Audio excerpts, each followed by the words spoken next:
Hey, hi, and hello. I'm Troy the Art Boy, and I'm going to be designing all of the unconfirmed experiments from Lilo and Stitch, the series.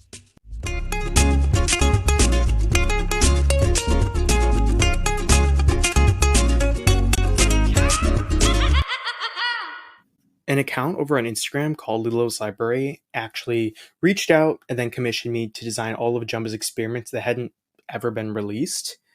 I do the drawing, they write the episode synopses and character description for each of the new cousins. This has been such a rewarding collaboration, and I'm so excited to share what we came up with you guys. Back in June of 2006, Disney released the names of the 628-ish genetic experiments in the end credits of Leroy and Stitch the movie. That is where I come in. Before I even think about starting a drawing, I look up the name for that specific experiment. This little guy was named Squawk. For those who don't know, Stitch and his cousins are separated into groups based on the order in which they were created. So, as a for instance, experiments 000 through 099, those are going to be the household helpers. They're not particularly dangerous, or at least they weren't initially designed to be particularly dangerous. Think of maybe Felix or Slick. Experiments 100 through 199 were designed to be civic disturbances. Squeak is a great example of these guys. 200 through 299 are going to be the technological and scientific experiments. 300 through 399 are these psychological experiments. They're generally pretty creepy, like spooky or swirly. 400 through 499 are the militaristic experiments. 500 through 599 are my personal favorites. These are going to be the elemental manipulators. So yin, yang, cannonball, and slushy all fit underneath this category. And lastly, experiments 600 onward are all going to be the doomsday experiments. So Stitch and 627. I want to start things off by saying that I hate drawing birds. They are my least favorite thing. Their beaks always look wonky and lopsided when I draw them, and forget about trying to show any sort of emotion or facial expressions. It's unfortunate, but I'm man enough to admit that drawing birds is currently above my pay grade, and I've made my peace with that. With this having been said, the next experiment on the docket is 004, named Squawk, so naturally, I drew a bird. Much like with How Come, a rough idea for Squawk came to me pretty immediately. He's a bird that repeats things, not unlike a real life parrot. But I will circle back to that in just a few minutes. There's only about one or two bird based Lilo and Stitch experiments.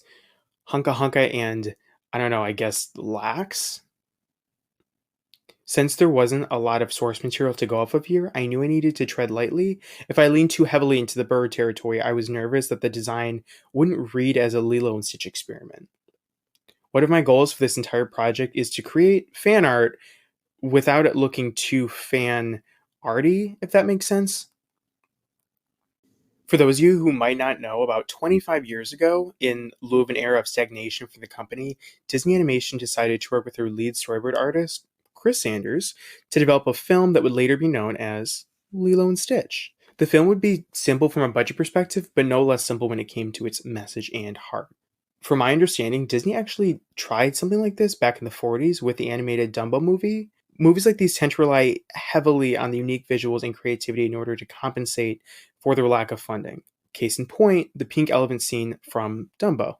I bring this up because when it comes to unique visuals and character design, Chris Sanders is second to none. The way he draws his human characters, namely women, reminds me of a melting candle or like a balloon that's being pinched from the top. Everything just kind of sinks downwards. So you'll have a thin torso sitting above thick thighs and meaty ankles. Chris Sanders is easily my favorite artist of all time. And he has been for almost 22 years at this point.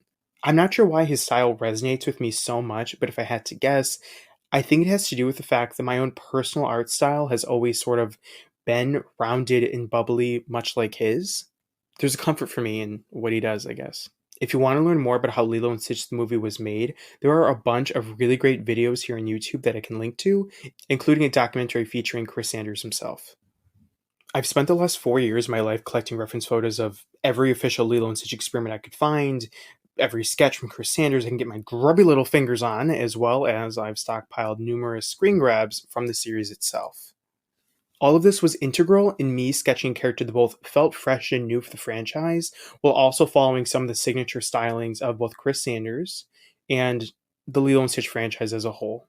This is going to sound so redundant and obvious, but whenever you're doing fan art, no matter the franchise, it's important to study the style you're trying to emulate.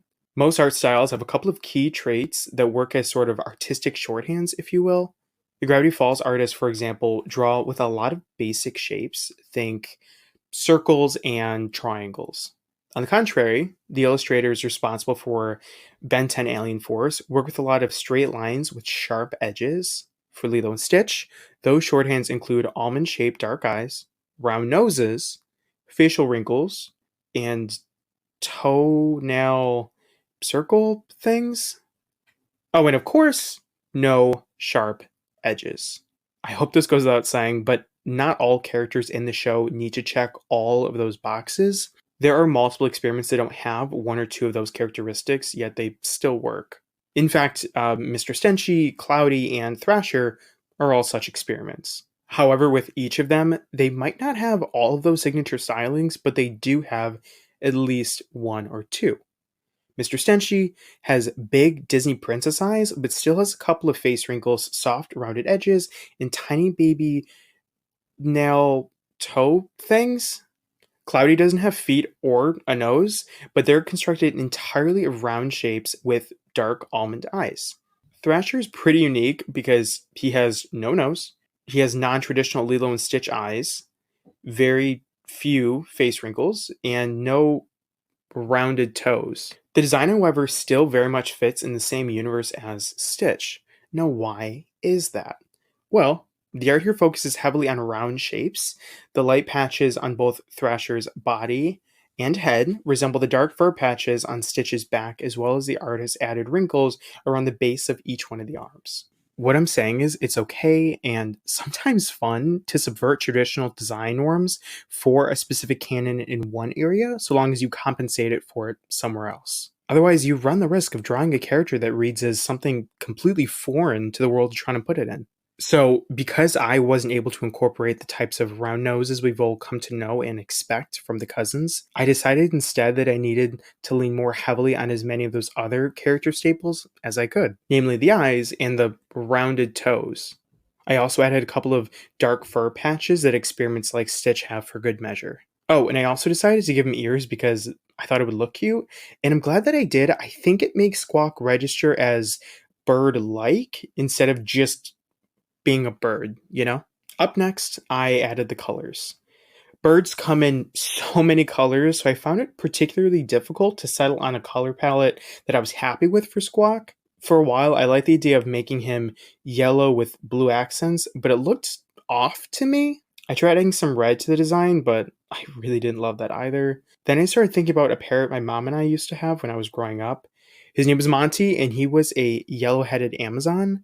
God, he was so cool. He could mimic people saying all sorts of things, but for reasons unknown, he usually preferred just to mimic the sounds of people yelling or screaming. He had a knack for waiting till the house was completely silent before just screaming as loudly as he could. To be honest, he was never not terrifying, but I loved him nonetheless.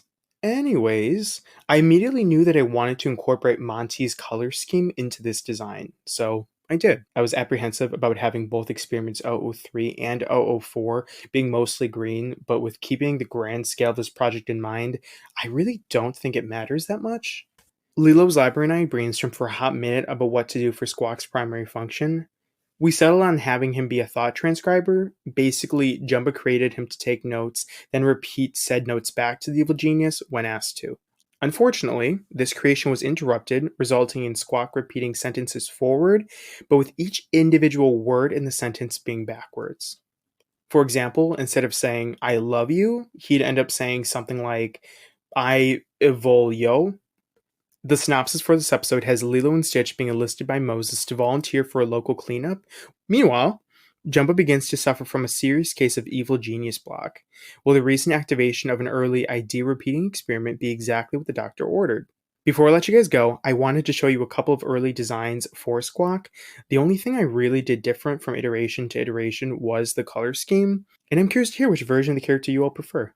If you enjoyed this video, or honestly, even if you didn't, be sure to like and subscribe. Also, I know I've mentioned them a lot in this video, but if you have a minute, I cannot recommend enough checking out Lilo's library over on Instagram. A bunch of my other designs are already uploaded over there, along with so much more about each character. Thank you guys so much for watching, and I'll see you in the next one.